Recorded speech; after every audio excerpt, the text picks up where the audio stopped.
Hi, my name is Professor Rosen, and welcome to CIS 1051, the Intro to Problem Solving and Programming. So, I just want to take a few moments to discuss who this class is for and some general information about this class that will be covered in the syllabus. But the syllabus is something I'm still actively working on, and hopefully that will be posted tomorrow, the 18th, so Tuesday evening before class starts. But I'm sure you have a lot of questions because of the uncertainty surrounding the COVID-19 pandemic. So first off, who is this class for? This class is for people who have no programming experience or some programming experience. Whether you are going to be going into computer science full-time as your goal, or you're a biologist who's looking to get a little edge with bioinformatics, or a literature student who's just super interested in computers, this class is for you. I'm going to be teaching under the assumption that you are coming in with basically no knowledge except for how to open a web browser, essentially. So, if you are intimidated, if you're ever intimidated because it seems like your peers know a lot more than you, there's a huge amount of skill disparity that occurs in computer science, or at least incoming skill disparity, that occurs simply because of background knowledge. And what I want to say is that what I find matters more than, say, inherent background knowledge or just kind of how well the subject clicks for you is a work ethic. I found that students who basically try and practice and actually apply themselves, they tend to do better than students who have, a considerable amount of background knowledge, but just slack off. So, don't be worried if you're not coming in with any programming knowledge. This class is for you. So we will be having labs our first week. This class is a lecture lab, 4 hours. So there's going to be 2 lecture sessions on Tuesday and Thursday. Those will be delivered virtually, and more about those in a bit. And then we have our lab sections where I intend to give you a problem that you either start in the lab or a problem that I hope that you should be able to finish within the lab. Although if you can't, that's perfectly fine. So, but the lab sections are as mandatory to go to as the class is itself. So consider that but it's also a time where you can get a good amount of one-on-one, help with either me or the TAs. So there will be.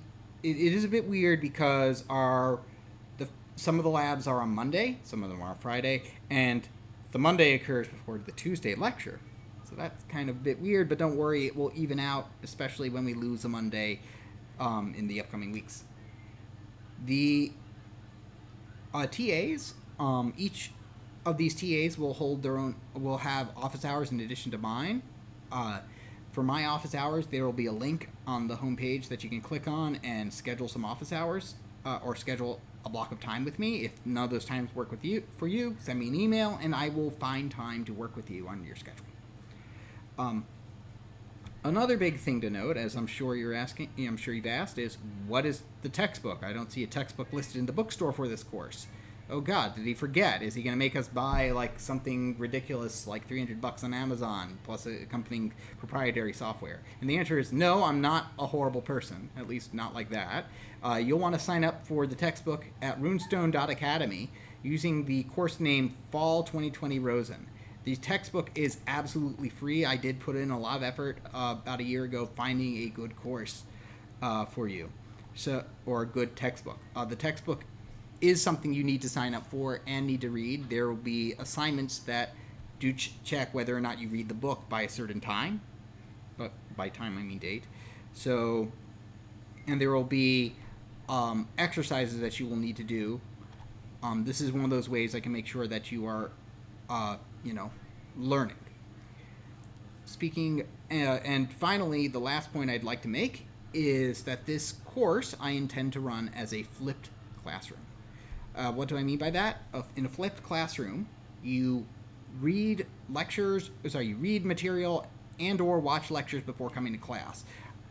in my personal opinion, this should be about as much reading or watching as you would normally spend, in lecture, except instead of being bored out of your mind for a solid hour 20, you can divide it into like 15-minute chunks and work on digestible bits of material at your own pace.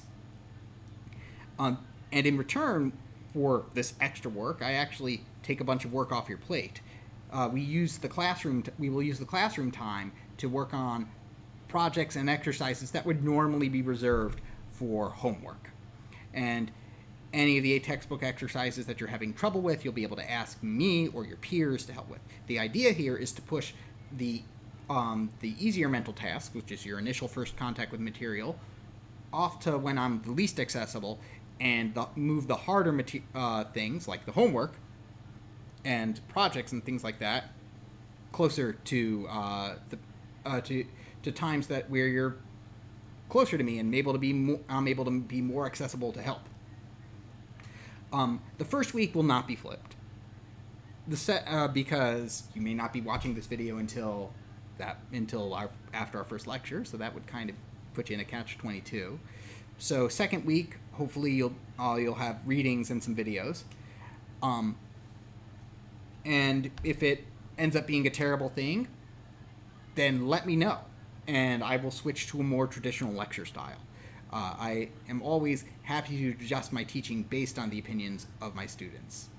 That being said, I look forward to seeing each and every one of you, and if you have any questions, don't hesitate to reach out and contact me.